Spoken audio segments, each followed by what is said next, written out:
नमस्कार। मैं अनिल शर्मा पॉजिटिव आगरा के लिए आज हम नए एपिसोड के साथ आपके सामने प्रस्तुत हुए हैं। आज हम चर्चा करेंगे श्री अजय खंडेलवाल जी से, जो आगरा के ही हैं, लेकिन वो वेस्ट इंडीज़ और कनाडा में बसे हुए हैं, लेकिन साल में एक बार वो आगरा आते हैं और बहुत फिलंथ्रॉफी करते हैं और उनके बहुत सारे आइडियाज़ हैं जिसके बारे में हम जानेंगे। अजय जी नमस्कार। मैं आपसे ये जानना चाहूँगा कि आप 20 साल की उम्र में आपने आगरा छोड़ा था और आपका एस्टैब्लिश्ड बिजनेस था आपकी फैमिली का, and what motivated you to take this step? देखिए, उन दिनों और आज भी ये इज्जत का काम है सबके लिए कि हिंदुस्तान छोड़ दो, किसी भी तरह बाहर चले जाओ। ज़रूरत नहीं थी, फैमिली बिजनेस था, यहाँ पर रह सकता था। पर दोस्त लोगों ने भी कहा, फैमिली ने भी, सबने, मौका मिला, चला गया। लेकिन मैं जब गया कनाडा, उन दिनों वहाँ इंडियंस नहीं थे, बहुत कम इंडियंस थे जब मैं वहाँ गया था। तो मैं आपको अपनी कहानी सुनाऊं तो आपको बड़ा ताज्जुब होगा। यहाँ से कुछ पैसे लेके गया था और होप यही थी कि वहाँ तो स्कॉलरशिप मिल जाएगी, क्योंकि मैं पढ़ाई में बहुत अच्छा था। वहाँ क्या हुआ कि स्कॉलरशिप मिली नहीं, तो 1 महीने बाद ही यूनिवर्सिटी छोड़नी पड़ी। और इमिग्रेशन था नहीं, स्टूडेंट वीज़ा था।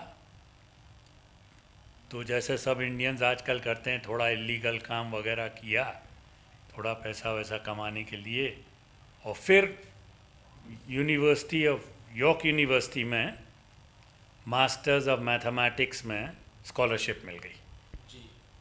तो 2 साल का कोर्स था, 1.5 साल हो गया था। मैं ऐसे ही जा रहा था यूनिवर्सिटी में, तो नोटिस बोर्ड पे एक नोटिस देखा कि general Motors of Canada computer department के लिए हायरिंग कर रहे हैं। तो मैं बोला चलो मैं भी इंटरव्यू दे देता हूँ। इंटरव्यू देने गया, वहाँ पूछा what do you know about computers? I have never seen one in my life. फिर वो बात करते रहे, next thing I know job offer दे दिया, and the offer was very good. तो मैंने उनसे कहा भाई मेरे तो अभी 6 महीने और बचे हैं। वो बोले आप पार्ट टाइम कंप्लीट कर लेना, take the job. So I accepted the job and I started working there as. उन्होंने ट्रेन किया, कंप्यूटर सिस्टम्स एनालिस्ट बन गया फिर मैं। Then I met my wife to be, fell in love, all that. ये कौन से साल की बात आप? ये जो 1972 की बात है। 2 साल के बाद ही आई मेट हर। उसकी भी कहानी लंबी है, I don't think people would be interested in that. But वो वेस्ट इंडीज़ से है। मैंने वेस्ट इंडीज़ में उन्हें नाम पूछा, बोली सीता। अब उन दोनों पता ही नहीं था कि ट्रिनिडाद में इंडियंस भी रहते हैं। मैंने कहा ये तो बड़ी अजीब बात है। तो और पूछा तो बोली yes I am a Hindu. How is that possible? बोले in our country almost 40-50% population is Indians. तो कह रहे anyway we got married and eventually I persuaded her to go live in West Indies. So I left Canada and I moved to West Indies. What you did in West Indies? How the, because you were doing a very prestigious job in General Motors, and then moving out to West Indies would have been a great change culturally and even for staying in a wife's house, because in India that time it was patriarch, because we all are trained in patriarch जिसमें, तो उसके बारे में बताइए। अच्छा, ये है, मैं आपको बताता। तो जब शादी की बात हुई तो वो बोली कि भाई हिंदुओं में तो लड़का आता है लड़की के घर, तो you have to come to Trinidad to get married. मैं बोला ठीक है। तो मैं और मेरा दोस्त 2 जने गए ट्रिनिडाद शादी कराने, और मेरी शादी में 1000 लोग आए थे उधर से। हाँ, क्योंकि मेरे फादर लोग काफ़ी पॉपुलर थे। He was one of the largest watermelon farmers in Trinidad, तो बहुत पॉपुलर आदमी थे। तो खैर शादी हुई, तो मैंने देखा भाई ये तो बिल्कुल इंडिया की तरह है। मैं बोला मैं गोरों की कंट्री में क्या कर रहा हूँ, मैं तो यहीं रहूँगा। मेरी वाइफ बोली भाई यहाँ रहने के लिए शादी थोड़ी की थी, हैं कनाडा रहेंगे। खैर चले गए, तो मैं उसको तंग करता रहा कि मैं तो भैया वेस्ट इंडीज़ में रहूँगा, वेस्ट इंडीज़ में। तो वो मुझसे तंग आ गई। तो 3 साल बाद हमने अपना मकान सब बेच के हम पहुँच गए वेस्ट इंडीज़। एयरपोर्ट से जब घर की तरफ जा रहे थे उसके, तो एक मकान बन रहा था हाईवे के बगल में। तो मेरे ससुर साहब मुझसे बोले ये तुम्हारे लिए है। तो उन्होंने एक मकान बनाया मेरे लिए। खैर वहाँ पहुँचे, 1 हफ्ते में मुझे, उन दिनों ऑयल बूम था ट्रिनिडाद में, तो 1 हफ्ते के अंदर मुझे अच्छी नौकरी, कैरेबियन के सबसे बड़ी इंजीनियरिंग कंपनी में 400 इंजीनियर काम करते थे, मुझे उनके आईटी डिपार्टमेंट में नौकरी मिल गई बड़ी अच्छी। तो वहाँ काम करता रहा। एक दिन वहाँ घुस रहा था अंदर, तो नोटिस बोर्ड पे पढ़ा कि आज से Ajay Khandelwal will be the head of the IT department and the previous head will report to me. Couldn't understand it. अब वो जो प्रीवियस आईटी हेड था वो तो वाकई नौकरी छोड़ के चला गया, बोले ये क्या हो रहा है। तो खैर मैं आईटी हेड बन गया, तो वहाँ मैंने 7 साल काम किया। पर उन दिनों ऐसी बूम चल रही थी, ऑयल बिजनेस वॉज फ्लरिशिंग। तो क्योंकि हमारा घर जो है वो हाईवे पे ही था, और वेस्ट इंडीज़ में जैसे वो घर बनाते हैं तो वो पिलर पे ऊपर घर बना लेते हैं और नीचे खाली होता है। तो फिर नीचे हमने दुकान खोल ली। दुकान खोल ली तो मेरी वाइफ चलाने लग गई, ऑटो पार्ट्स की दुकान खोल ली। मेरी वाइफ चलाती थी और मैं शाम को आके हेल्प करता था, जो भी है माल ख़रीदने में ये वो। तो धीरे धीरे दुकान चलने लग गई। तो मैंने अपने बॉस से कहा भाई अब मैं तो यहाँ नौकरी नहीं कर सकता, मुझे बिज़नेस चलाना है। तो बोले इतनी अच्छी नौकरी छोड़ के कौन जाता है भाई। तो बोले अच्छा तुम आधे दिन काम करो आधी तनख्वाह पे। मैं ठीक है। तो थोड़े और काम किया 6-7 महीने, फिर मैंने कहा I am not doing justice to the job और माई बिजनेस। तो फिर मैंने छोड़ दिया। मैंने कहा you can always call me, I will come if there is any problem. तो इस तरह बिज़नेस शुरू किया। अब बिज़नेस ग्रो करते करते काफ़ी बड़ा हो गया। अब तो पर एक हमारे दर्शक ये जानना चाहेंगे कि आप जो इंडियन कल्चर से गए वहाँ, तो वहाँ कोई कल्चरली आपको अडॉप्ट करने में कोई दिक्कत हुई, या मतलब it would have been a pressure कि आप अलग से। और जब आप वहाँ वेस्ट इंडीज़ में थे तो आपके जो रिलेटिव्स या आपके पेरेंट्स वो लोग आए, या उनका कैसा रहा?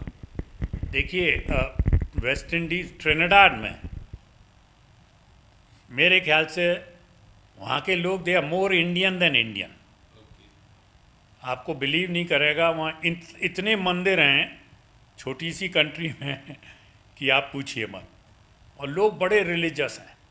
तो वहाँ तो फील ही नहीं हुआ कि कल्चर डिफरेंट है, बिल्कुल इंडिया जैसा कल्चर है। तो बड़ा अच्छा लगता था।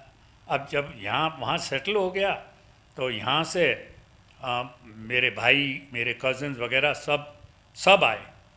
तो मेरे मदर फादर नहीं आए पर बाकी सब आए। तो दे एन्जॉयड इट सो मच। अब कितने साल हो गए गए, 50 साल से ज़्यादा हो गए, पर मैंने कभी इंडिया नहीं छोड़ा। मैं हर साल आता था इंडिया। और क्योंकि ये हमारी ग्रैंडफादर काफ़ी प्रॉपर्टी छोड़ गए थे, और सारे भाइयों कज़न्स का मकान एक ही कंपाउंड में है, तो मुझे भी ज़मीन मिली इसी कंपाउंड में। तो पता नहीं दिमाग में क्या आया, मैंने भी यहाँ मकान बना लिया। सब मुझसे पूछते रहे भाई तुमने यहाँ मकान किसके लिए बनाया। मैंने कहा मुझे नहीं मालूम, जो भी रहेगा याद करेगा कि अजय खंडेलवाल ने एक मकान बनाया था। पर मैं आपसे, क्योंकि आप हर साल इंडिया आते रहे और आपने जो फिलैंथ्रॉफी जो स्टार्ट की है, जिस पे आपने स्टार्ट किया पहले अपने लोगों के साथ ही, मतलब जो आपके जो फैमिली बिजनेस था उसके एम्प्लॉयज़ के लिए, फिर आपने पड़ोस में, अभी इस साल आप आए हैं तो आपने पड़ोसियों को भी, आपके कंपाउंड के जो पड़ोस में रहते हैं, व्हाट मतलब वो क्या मोटिवेशन था आपका? देखिए, एक चीज़ मेरे दिमाग में आती है, फॉरेन में भी हम लोग रहते हैं, सब कहते हैं we love India, we love India. मैं उनसे कहता हूँ forget this slogan we love India, what you should say is we love Indians. अरे भाई, भारतीयों से तो प्यार करो। तुम सिर्फ अपने फैमिली से प्यार करते हो, अपने दोस्तों से प्यार करते हो, और तुम्हारे यहाँ लोग काम करते हैं, बड़े गरीब होते हैं, उनसे तो तुम प्यार नहीं करते। तो भाई, भारतीय तो वो हैं, 80% से ज़्यादा तो वो हैं, तुम्हारी फैमिली थोड़ा ही है, तो उनसे तो प्यार करो। तो जब ये मैं कहने लग गया तो मेरे दिमाग में आया, मैं दूसरों को कह रहा हूँ, खुद तो कुछ नहीं कर रहा। तो फिर मैंने क्या किया कि अपने मेरे भाई वगैरह, कज़िन्स वगैरह के यहाँ जो भी लोग काम करते हैं किसी लेवल पे भी, अगर वो झाड़ू पोछा करने भी आती है या फैक्ट्री में काम कर रहे हैं, मैंने सोचा उन सब के बच्चों की देखभाल करूँगा। अब जो बड़े हो जाते हैं उन्होंने अपनी ज़िंदगी बना ली, वो जो भी बनना बन गए। अब बच्चों की ज़िंदगी तभी शुरू हो रही है, वो तो कुछ भी बन सकते हैं। तो मैंने सोचा मैं उनकी देखभाल करूँगा। तो मैंने दो चीज़ नोटिस की, एक तो उनको स्कूल ढंग से भेजना, वो एक साइड है, लेकिन दूसरी साइड जो बहुत ज़्यादा मैंने देखी कि बच्चे बहुत कमज़ोर हैं, उनको ढंग से खाने को नहीं मिलता है।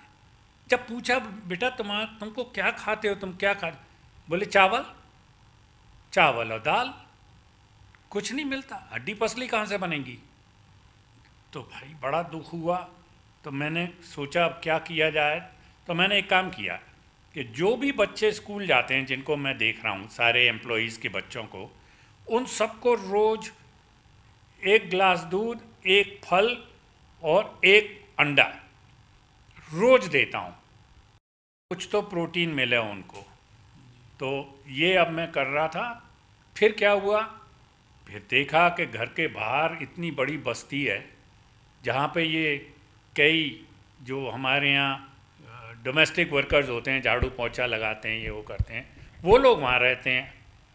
वहाँ के बच्चे तो मैं आपको बता नहीं सकता हूँ, रोना आ जाए। लोग अपने बड़े बड़े घरों में बैठे रहते हैं, समझते हैं ये इंडिया है, बड़ी बड़ी गाड़ियाँ चलाते हैं, देखते उनको दिखते नहीं है। पता नहीं, मेरे ही समझ में नहीं आता है, घर के बाहर इतनी गरीबी वो दिखती नहीं है उनको, और मुझे दिखती है, मुझे रोना आता है। तो अब क्या हुआ कि घर के बगल में एक सुलभ शौचालय है। तो बड़े मज़े की स्टोरी है कि मैं पैदल आ रहा था एक कहीं से, तो एक लड़का जो है दीवार के सहारे पेशाब कर रहा था। तो मैंने उसको पकड़ा, मैंने कहा भाई यहाँ क्यों कर रहे हो, बगल में ही तो शौचालय है, वहाँ क्यों नहीं जाते हो। बोला साहब वहाँ 5 रुपये लेता है। मैंने कहा अरे ये तो सुलभ शौचालय है यहाँ के। तो मुझे गुस्सा आ गया, मैं वहाँ गया, वहाँ के केयर टेकर से मेरी लड़ाई हो गई। मैंने कहा तुम पैसे क्यों लेते हो भाई, जब ये सुलभ शौचालय है तो फ्री में होना चाहिए। तो उसने बताया कि साहब मुझे रखा गया है पर मुझे तनख्वाह नहीं देते हैं, मुझसे कहते हैं इनसे पैसे लो और अपना काम चलाओ। तो मैं अब वही करता हूँ, मुझे तनख्वाह तो मिलती नहीं है। तो मैंने कहा भाई कितनी कमा लेता है इस तरह।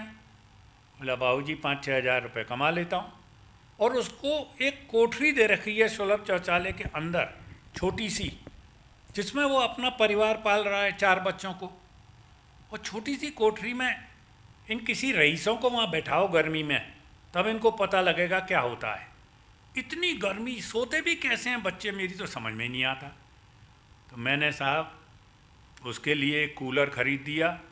फिर मैंने कहा सारे बच्चे जो है कार्टून देखते हैं, सब कुछ देखते हैं, ये बच्चों को कुछ नहीं। मैंने एक टीवी भी लगवा दिया।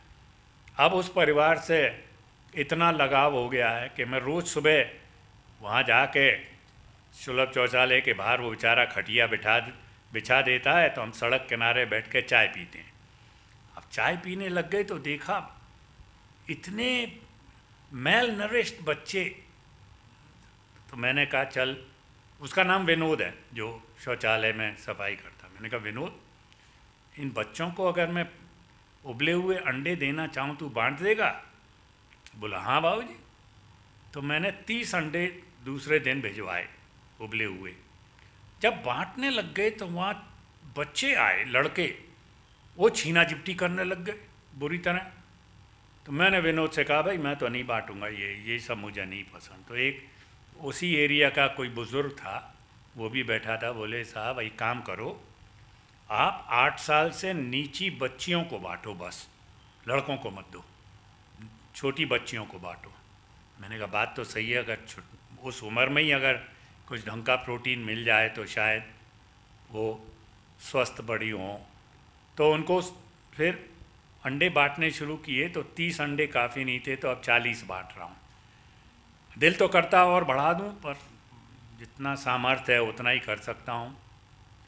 फिर सोचा अच्छा इनको अंडे तो दे ही रहा हूँ, तो रोज़ उनको अब एक केला भी देता हूँ। तो 40 केले भी बांटते हैं, क्योंकि मेरे ख्याल से ये फ्रूट्स में सबसे बढ़िया फ्रूट केला होता है, आसान होता है खाना, उसमें न्यूट्रिएंट्स भी खूब होते हैं।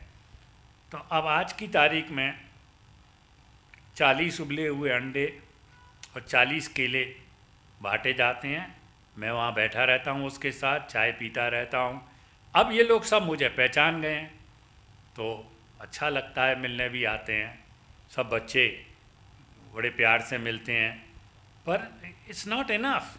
मैं आपसे एक बहुत बुनियादी सवाल पूछूंगा, क्योंकि आप इंडिया के थे और आप कनाडा और वेस्ट इंडीज़ में रहे, जहाँ की सोसाइटी बिल्कुल ही डिफरेंट है, जहाँ जो आदमी है उसकी इज्जत है, वो कोई भी कार्य कर रहा हो, मतलब अगर वो कारपेंटर है तो आपके बेटे का दोस्त है।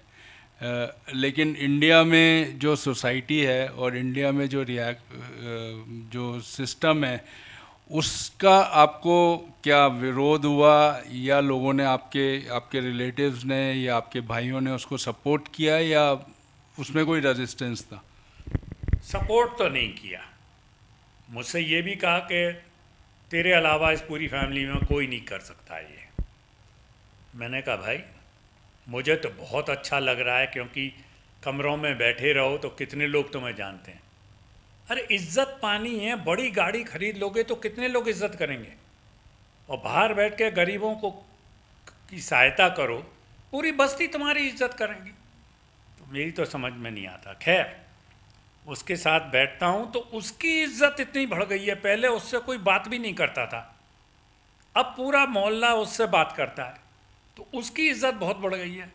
मैं उसके साथ चाय पीता हूँ बैठ के, तो वो मुझे जाने नहीं देता है, कहता है बाबूजी आप बैठे रहो थोड़ी देर, बड़ा अच्छा लगता है।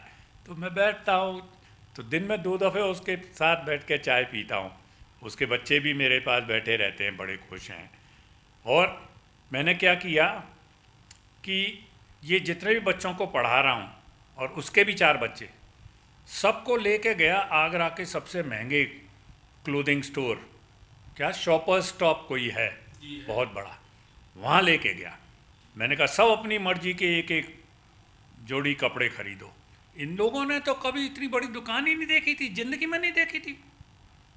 तो इनको बहुत अच्छा लगा, बड़े अच्छे कपड़े खरीदे।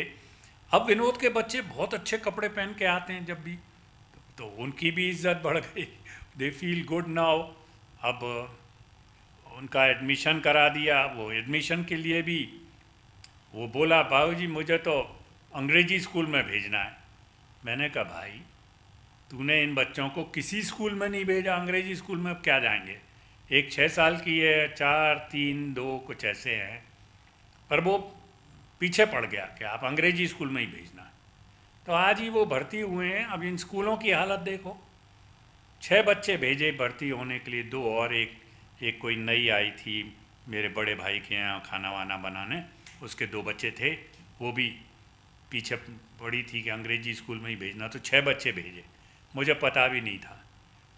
52,000 रुपये स्कूल ने ले लिए। कोई एडमिशन फ़ी, ईयरली फ़ी, ये फ़ी वो फ़ी, और 900 रुपये महीना पर चाइल्ड फीस भी है। अजीब स्कूल है भाई। कपड़े भी आप इन्हीं की दुकान से खरीदो, वो किताबें भी वहाँ से खरीद, पता नहीं क्या रैकेट चल रहा है। पर उसके बच्चों की, मेरे ख्याल से, मेरी अपनी ओपिनियन है, वो 1 साल भी उस स्कूल में लास्ट नहीं करेंगे। पर ठीक है। आप जो ये सेंटा क्लॉज वाला कार्य कर रहे हैं, जैसे आपने चर्चा में बताया कि आपके सुपुत्र भी इसको सपोर्ट करते हैं और उन्होंने कहा है कि वो पूरा सिस्टम बनाकर इसको फर्दर सपोर्ट करेंगे आगरा। तो आगरा के जो गरीब बस्तियां हैं उनके लिए एक रे ऑफ होप हैं श्री अजय खंडेलवाल जी। तो आप आगरा के जो लोग हैं जो फिलैंथ्रॉफी करते हैं या जो काबिल हैं, वो क्या उनको आप मैसेज देना चाहेंगे? देखिए, मैसेज तो सिंपल है। जितनी भी क्षमता है, जितना भी आपके बच्चे बड़े हो जाते हैं, पढ़ लिख के चले जाते हैं, आपकी इनकम तो कम नहीं होती है, आप दूसरों के बच्चे नहीं पाल सकते हैं, क्या दिक्कत है? अरे भाई, जैसे आपने अपने बच्चे पाले, अब उम्र भी ये तो नहीं है कि आदमी 50-60 साल की उम्र में उसका देहांत हो रहा है, 70-80 साल तक आप जी रहे हो, आपके बच्चे आपके साथ नहीं हैं, आप किसी के भी बच्चों को अपना बना सकते हो। अरे भाई, जिसको भी प्यार दोगे वो आपका। तो हिंदुस्तान बदल सकता है अगर सब लोग हाथ बढ़ाकर अपने, जो मिडिल क्लास है या रिच है या अपर मिडिल है, आपके यहाँ जो भी लोग काम करते हैं, उनके बच्चों को अपनी बच्चों की तरह क्यों नहीं रख सकते हो? आप क्यों नहीं पढ़ा सकते हो? आपके पास कमी तो है नहीं। एक जनरेशन में हिंदुस्तान बदल सकता है अगर ये आ जाए, पर वो मेंटालिटी हिंदुस्तान में है ही नहीं, तो समझ में नहीं आता है। पर मैं तो कोशिश कर रहा हूँ जितनी कर रहा हूँ। अब इनको ये भी भय लग गया था कि बाबूजी तो 74 साल के हो गए, अब इनका पता नहीं है फिर इनके बाद क्या होगा। पर मेरे बेटे ने ये पूरी सांत्वना दी है। वो कनाडा रहता है, पर उसने कहा है मैं पूरा प्रोग्राम चलाऊँगा, पर आपकी तरह नहीं, मैं तो पूरा ऑर्गेनाइज्ड वे में चलाऊँगा। तो मैंने कहा भैया, इंडिया में ऑर्गेनाइज्ड वे में मुझे नहीं मालूम, NGO खोलोगे तो और परेशानियाँ होंगी। बोले वो सब मैं देख लूँगा, लेकिन मैं कंटिन्यू करूँगा, इनको कोई तकलीफ़ नहीं होगी। तो मैंने अनाउंस कर दिया, तो ये बड़े खुश हुए। बहुत बहुत धन्यवाद अजय जी। आपने सही आकलन किया। जो आगरा के फिलैंथ्रोपिस्ट हैं या आगरा की जो हाई सोसाइटी जिनको कह सकते हैं, वो अगर एक बच्चा जो उनके साथ काम करने वाले लोग हैं उनके बच्चों को अच्छी एजुकेशन दे सकें तो पूरी जनरेशन को बदल सकते हैं। धन्यवाद। मैं अनिल शर्मा, पॉजिटिव आगरा के लिए, मून टीवी से। Thank you.